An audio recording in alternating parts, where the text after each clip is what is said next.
אז אנחנו רוצים לבנות הרגלים של התבודדות.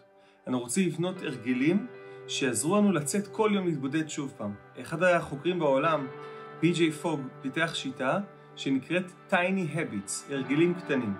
השיטה מבוססת על דבר מאוד מאוד פשוט. הוא אומר שכל פעם שאני רוצה לקנות הרגל חדש, זה מורכב משלושה חלקים. חלק אחד זה הטריגר, תכף אני אסביר מה הכוונה. חלק שני זה היכולת שלי, והחלק שלישי זה המוטיבציה שלי. כשאני רוצה ליצור הרגל חדש, אני מוצא איזשהו טריגר מסוים. אני אתן דוגמה. למשל, היה לו איזה דבר שהוא פיתח, שהוא התאמן בו, הוא אמר לעצמו ככה, כל פעם כשהוא יוצא מהשירותים, אז הוא עושה 2 שכיבות צמיחה. אז הטריגר זה יציאה מהשירותים, היה לו מוטיבציה לעשות את זה, הוא רוצה לעשות את זה, והייתה לו את האפשרות לעשות 2 שכיבות צמיחה, זה מאוד מאוד קל. ועוד תוספת של משהו בסוף, זה שכשאתה עושה את זה, אתה חוגג את זה. אז בואו ננסה לתרגם את זה עכשיו לעולם ההתבודדות. אז אני מחפש משהו ביום, איזשהו עוגן ביום, שאני יכול לחבר את ההתבודדות, להחליט שאני מתבודד מיד אחרי זה. זה יכול להיות דבר ראשון שאני עושה בבוקר, או מיד אחרי שאני חוזר מהתפילה, או אחרי ארוחת בוקר, או לפני העבודה. משהו, זה צריך להיות מחובר לטריגר מסוים בתוך החיים שלכם. ברגע שמצאתי את הטריגר לזה, ואחרי שראיתי את כל הסדנה, את כל השיעורים, אז מוטיבציה בטח יש לכם כבר להתבודד. יכולת גם יש. איך משיגים יכולת?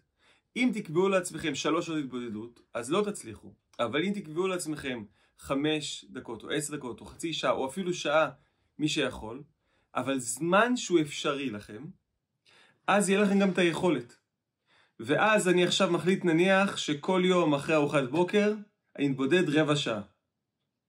בהליכה אולי גם אני ככה יכול להוריד את האוכל, יכול לשכנע את עצמי בכל מיני סיבות וכל מיני תירוצים למה זה חשוב לי וטוב לי. אבל עיקר העניין שכמו שאמרנו יקבע לו, אני רוצה לבנות הרגל. אז אני כל יום אחרי ארוחת הבוקר ילך להתבודד רבע שעה. ואחרי הרבע שעה ההתבודדות הזאת אני אגיד לעצמי איזה יופי, כל הכבוד, או שאני אחשוב על מישהו שמעודד אותי, או כל אחד מוצא לעצמו איזה דרך לחגוג את ההרגל הזה שאנחנו בונים. אז שוב פעם, הרעיון בהרגלים קטנים, ב-Tiny Habits, זה לקחת משהו שקל לי לעשות. אם אתם תקבעו אצלכם איזה 5 שעות התבודדות, זה יכול לשבור אתכם חס ושלום. אז נניח שהחלטתי שזה רבע שעה ביום. הדבר השני זה לקחת איזה טריגר, איזה משהו שקורה פעם ביום, ולדבר הזה אני רוצה להצמיד את הרגל ההתבודדות שלי, משהו שאני כבר עושה. לא יודע מה, מצחצח שיניים בבוקר, אוכל ארוחת בוקר, חוזר מהתפילה, מוציא את הילדים לגן. הנה זה למשל דוגמה שמישהו יכול לקחת, ברגע הוא מוציא את הבת שלו לגן, ואז הוא מכניס אותה לתוך הגן, יוצא מהגן, ברגע שיצאתי מהגן, זהו, עכשיו רבע שעה התבודדות, חצי שעה התבודדות, או שעה התבודדות, כמה שקבעתם לעצמכם.